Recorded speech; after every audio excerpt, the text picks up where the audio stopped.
Shalom, peuple de Dieu. Nous, pasteur Élie Djema, de l'Assemblée de délivrance et de révélation, allons partager la parole de Dieu autour du thème intitulé « Porter les marques de Jésus-Christ ». Et nous allons lire dans Galates chapitre 6, versets 17 à 18. Désormais, que personne ne vienne me troubler, car moi, je porte en mon corps le marque du Seigneur Jésus. Que la grâce de notre Seigneur Jésus-Christ soit votre esprit. Frères, Amen, tradition d'Arbi. Le même verset dans la version Luisegon dit ceci: que personne désormais ne me fasse de la peine, car je porte sur mon corps le marque de Jésus-Christ. Frères, que la grâce de notre Seigneur Jésus-Christ soit avec votre esprit. Amen.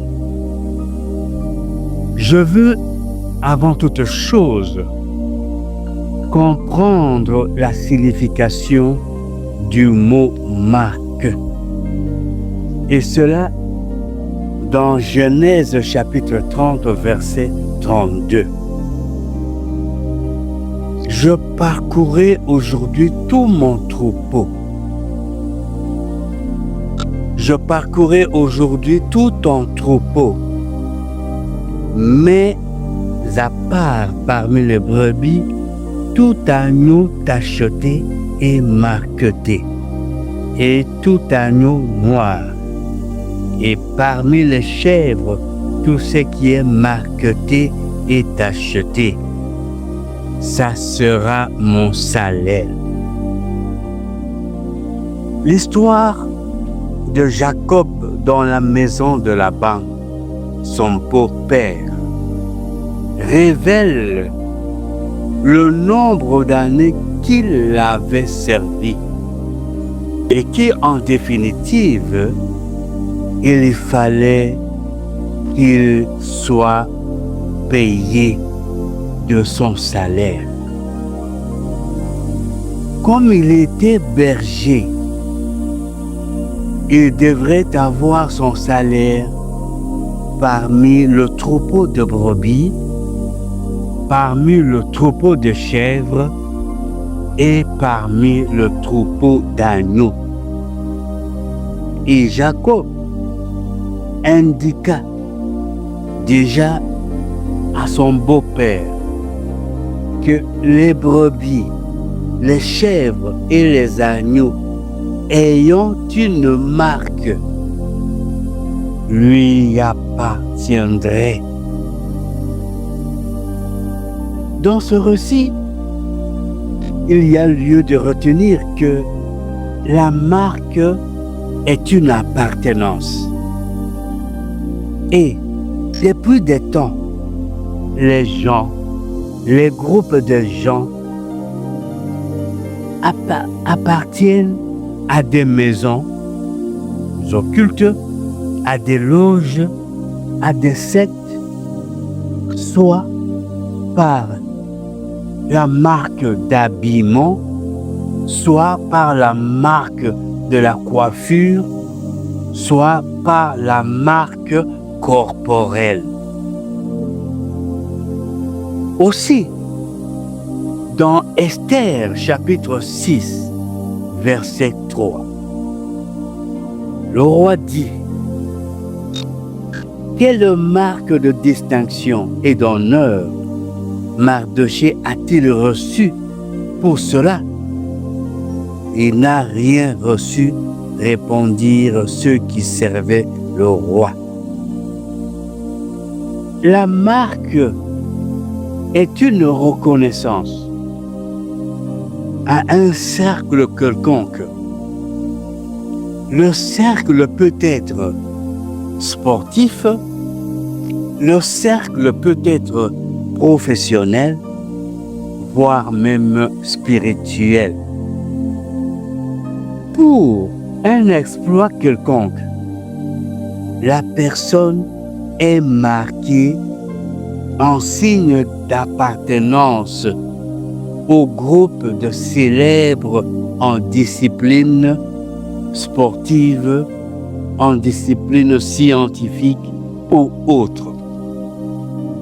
Mardochée avait occupé l'espace des personnes intègres et loyales vis-à-vis du roi en dévoilant des complots qui devaient lui valoir une marque distinctive. Bien-aimé dans le Seigneur, Galates chapitre 6, verset 17 avait déjà dit que personne désormais ne me fasse de la peine, car je porte sur mon corps les marques de Jésus-Christ. Oui, vous êtes peiné, vous êtes étiqueté, vous êtes qualifié de tout parce que vous portez la marque de Jésus-Christ. Les marques de Jésus-Christ ne sont pas physiques, elles sont spirituelles. Job, à son temps, pouvait dire à son chapitre 31, verset 6, que Dieu me pèse dans des balances de juste et il reconnaîtra mon intégrité. Job parlait encore à son chapitre 34, verset 4. Choisissons ce qui est juste. Voyons entre nous ce qui est bon. Psaume de David. À son chapitre 18, verset 28, disait: Tu sauves le peuple qui s'humilie et tu abaisses le regard hautain. Ces versets tirés exposent quelques marques de Jésus-Christ, à savoir l'intégrité, la justesse, la bonté, l'humilité, la tolérance, l'homme de paix, l'amour. Ces marques sont aussi reprises dans Galates toujours comme les fruits du Saint-Esprit. Car Jésus-Christ était fort, mais il s'humiliait sans rendre le mal pour le mal. Il était riche, mais il arborait la pauvreté. Il était intelligent, mais acceptait d'être qualifié d'ignorant. Jésus-Christ était puissant, mais il s'est réservé de faire venir la légion d'anges pour le défendre. Jésus-Christ est Dieu, mais qualifié de Belzébul. Ainsi, dans Jean chapitre 13, versets 13 à 17, Jésus lui-même nous dit: Vous m'avez appelé Maître et Seigneur, et vous dites bien, car je le suis. Si donc je vous ai lavé les pieds, moi le Seigneur et le Maître, vous devez aussi vous laver les pieds les uns avec les autres. Car je vous ai donné un exemple afin que vous fassiez comme je vous ai fait. En vérité, je vous le dis, le serviteur n'est pas plus grand que son Seigneur, ni l'apôtre plus grand que celui qui l'a envoyé. Si vous avez ces choses, vous êtes heureux pourvu que vous les pratiquiez. Avoir ces marques ne suffisent pas, dit le Seigneur Jésus-Christ, mais il faut les pratiquer. Dans le champ de la pratique, on va vous qualifier d'hypocrite. On va vous qualifier de timide. On va vous qualifier d'ignorant. Mais ces marques vont se constituer en un mur d'obstacles vis-à-vis de vos détracteurs, de vos comploteurs. Car Jésus-Christ lui-même fut qualifié de tout, mais à la fin, ils ont reconnu sa divinité. À la fin, ils l'ont adoré et ils continuent à l'adorer comme Dieu. Mais à la fin, il est maintenant assis à la droite de Dieu le Père.